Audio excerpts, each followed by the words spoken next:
Soat millari yarim tundan o'tganini ko'rsatardi. Butun hovli, butun mahalla uyquda. Faqat men uxlay olmayman. Yonimda erim uyquga ketgan. Uning nafasi xonani allaqachon menga begona bo'lib ulgurgan sukunatini buzardi. Biz birga edik. Lekin oramizda yillar, aytilmagan sozlar va sonib borayotgan hislar bor edi. Uning uchun men shunchaki uy bekasi, farzandlarning onasi edim.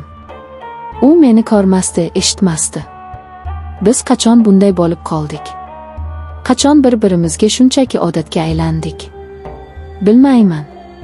Balki orzularimizning ushalmagani, balki hayotning qiyin sinovlari bizni bir-birimizdan uzoqlashtirgandir. Har kuni bir xil. Uy yumushlari, bolalar tashvishi, kechqurun esa charchagan va gapirishga holi yo'q erim. Uning uchun eng muhimi qorni toq. Usti but bo'lsa bas. Mening ichimdagi bo'ronlar, mening ayollik istaklarim esa hech kimni qiziqtirmasdi. Qo'shni hovliga bir necha oy oldin bir yigit qochib keldi. Ismi Botir. U yolg'iz yashardi. Hovlilarimizni pastakkina devor ajratib turardi. Ba'zida hovlida ish qilayotganimda uning nigohini his qilardim. Uning qarashlarida men anchadan beri unutgan narsani, ayolga bo'lgan qiziqishni ko'rardim. U shunchaki qo'shniga emas, ayolga qarardi. Uning nigohlari mening vujudimni titratib yuborardi. Biz u bilan tasodifan tanishdik. Hovlimizdagi orik daraxtining bir shoxi uning hovlisiga otib ketgandi. Men pishib tikilgan oriklarni terayotganimda bir nechta orik uning hovlisiga tushdi. U chiqib oriklarni terib oldi va menga uzatdi. Assalomu alaykum, qo'shni. Oriklaringiz juda shirin ekan, dedi u tabassum bilan. Va alaykum assalom. Oling, olavering, dedim men ham hijolat bo'lib. Shu biz uchrashib qolganimizda gaplashadigan bo'ldik. Uning suhbatlari maroqli edi. U men bilan shunchaki havo haqida, bolalar haqida emas, mening qiziqishlarim, orzularim haqida gaplashardi. Uning yonida men yana o'zimni kimdir ekanimni his qila boshladim. Uning nigohlari ostida men yana ayol ekanimni esladim. Bir kuni kechqurun erim do'stlari bilan choyxonaga ketdi. Bolalarim uxlagan, uyda yolg'iz edim.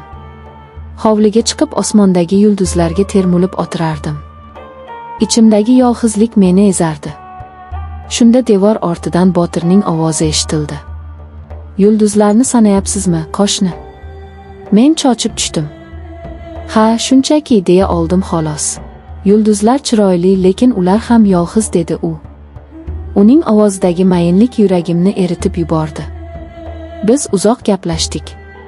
U o'z hayoti haqida, men esa o'zim haqimda gapirdim. O'sha kundan boshlab bizning munosabatlarimiz o'zgardi. Biz har kuni kechqurun, hamma uxlaganida devor yonida uchrashadigan bo'ldik.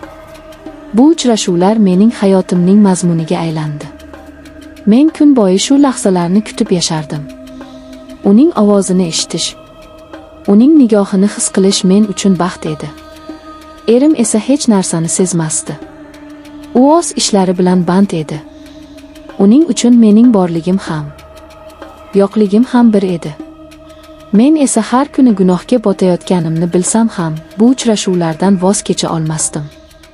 Chunki faqat Botirning yonida men o'zimni tirik his qilardim. Bugun ham shunday tunlardan biri. Erim yonimda uxlab yotardi. Men esa asta o'rnimdan turib hovliga chiqdim. Botir meni kutib turardi. U devordan oshib mening hovlimga o'tdi. Biz so'zsiz bir-birimizga yaqinlashdik. Uning qo'llari mening qo'llarimni topdi. Seni sog'indim, dedi u. U meni asta o'ziga tortdi. Uning quchog'ida men o'zimni butunlay unutdim. Yillar davomida yig'ilib qolgan alamlar, yolg'izlik, mehrsizlik hammasi bir zumda yo'qoldi. Faqat u va men qoldik. Uning lablari mening lablarimga tegdi. Bu bo'sa shunchalik ehtirosli, mayin ediki, men butun vujudim bilan titrab ketdim. Bu men anchadan beri unutgan, sog'ingan bo'lsa edi.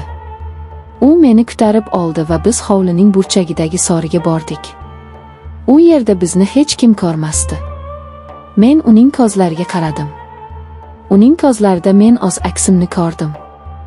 Baxtli sevilgan ayolni. Qo'rqmayapsanmi? so'radi u.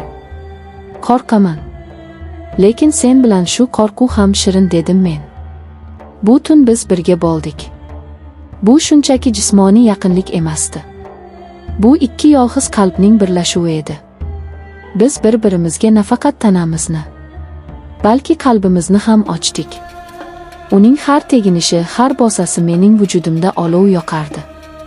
Men yillar davomida uxlayotgan ayollik hislarimni, uyg'onayotganini his qildim. U menga shunchalik mehr va ehtiyotkorlik bilan muomala qilardiki, men o'zimni malikadek his qildim. Biz tongga yaqin xayrlashdik.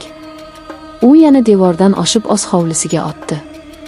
Men esa xonamga qaytdim. Erim hamon uxlab yotardi. Men uning yoniga yotdim, lekin endi men boshqa ayol edim. Bu tun mening hayotimni o'zgartirib yubordi. Men gunoh qilganimni bilaman. Lekin men birinchi marta o'zimni baxtli his qildim. Bu bir kechalik baxt uchun nimalardan voz kechishim kerakligini hali bilmayman. Lekin bir narsani aniq bilaman. Bu tun men uchun unutilmas bo'lib qoladi. Bu tun mening shirin gunohim edi. Endi nima bo'lishini vaqt ko'rsatadi. Men endi shunchaki uy bekasi emasman. Men sevilgan ayolman.